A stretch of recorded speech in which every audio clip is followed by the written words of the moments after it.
KumaHebheru isahluko sesikhombisa uqala ufunda evesini lokuqala. Ngokuba uMelkisedeki lo inkosi yaseSalema, umpristi kaNkulunkulu ophezukonke, owahlangabeza u-Abrahama mhla ebuya ekubulaleni amakhosi, wambusisa. U-Abrahama wamabela okweshumi kukho konke yena ogama lakhe lithi kuqala ukuhunyushwa kwalo inkosi yokulunga, bese kuba yinkosi yaseSalema, okungukuthi inkosi yokuthula, engenayise, engenanina, engenaluzalo, engenakuqala kwezinsuku nokuphela kokuphila, kepha efaniswe nendodana kaNkulunkulu, uhlala engumpristi njalonjalo. Qondani-ke ukuthi ungakanani yena owanikwa okweshumi ngempango ngu-Abrahama ukhokho, nalabo bamadodana kaLevi abamukeliswa ubupristi banomyalo wokuthatha okweshumi kubantu ngokomthetho, okungukuthi kubafowabo. Ingani baphuma okhalweni luka-Abrahama, kepha yena ongabalwa ozalweni lwabo uthathile okweshumi ku-Abrahama, wambusisa lowo onezithembiso. Kepha akunakuphikwa ukuthi omncinyana ubusiswa ngomkhulu. Lapho-ke abantu abafayo bamukeliswa okweshumi, kepha lapho ngofakazelwa ukuthi uyaphila.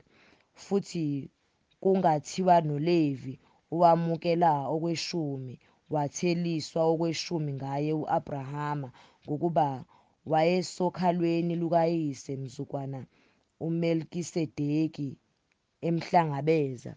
Uma-ke kwakukhona ukuphelela ngobupristi bukaLevi, ngokuba isizwe samiselwa bona ngomthetho, kwakusaswelekelani ukuba kuvele omunye umpristi ngokukaMelkisedeki engabizwa ngokokuma kuka-Aroni na? Ngokuba uma ubupristi buguquliwe, kuyadingeka ukuba kuguqulwe nomthetho, kepha lowo okushiwo lokho ngaye ungowesinye isizwe, okungabangabikho kuso umuntu owake wakhonza i-althari.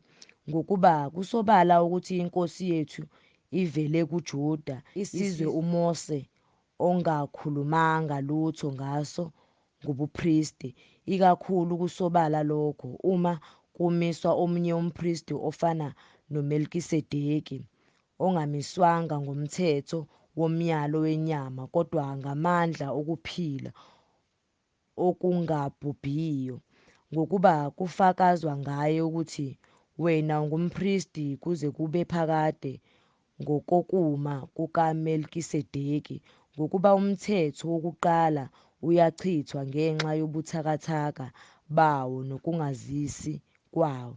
Lokhu umthetho awuphelelisanga lutho, kepha sekungeniswa ithemba elingcono esisondela ngalo kuNkulunkulu, futhi ngalokho ukuthi akubanga ngaphandle kokufunga, ngokuba labo kambe babekwa babengabapristi ngaphandle kokufunga, kepha yena wabekwa ngokufunga nguye owasho kuye ukuthi inkosi yafunga ayiyi kuzisola, yathi wena ungumpristi kuze kube phakade. Ngokungakho-ke uJesu waba yisiboniso sesivumelwano esingcono kulabo-ke baba baningi ababekwa babe ngabapristi, ngokuba bathiyeka ngenxa yokufa ukuba baqhubeke njalo. Kepha yena ngenxa yokuba ehlala phakade unobupristi obungenakuguquka, ngakho-ke unamandla okusindisa okupheleleyo abeza kuNkulunkulu ngaye, lokho ephilela njalo ukubamela. Ngokuba umpristi omkhulu onjalo usifanele thina, ongcwele, ongenacala, ongenabala, owahlukanisiwe nezono, owenziwa aphakame phezu kwamazulu, ongadingi imihla ngemihla, njengalabo baphristi abakhulu ukunikela ngemihlatshelo ngenxa yezakhe izono kuqala nangasemuva ngenxa yezabantu, ngokuba wenza lokho kanye mhla ezinikela yena, ngokuba umthetho umisa abantu babe ngabaphristi abakhulu abanobuthakathaka, kepha izwi lesifungo elalandela umthetho limisa iNdodana epheleliswe kuze kube phakade.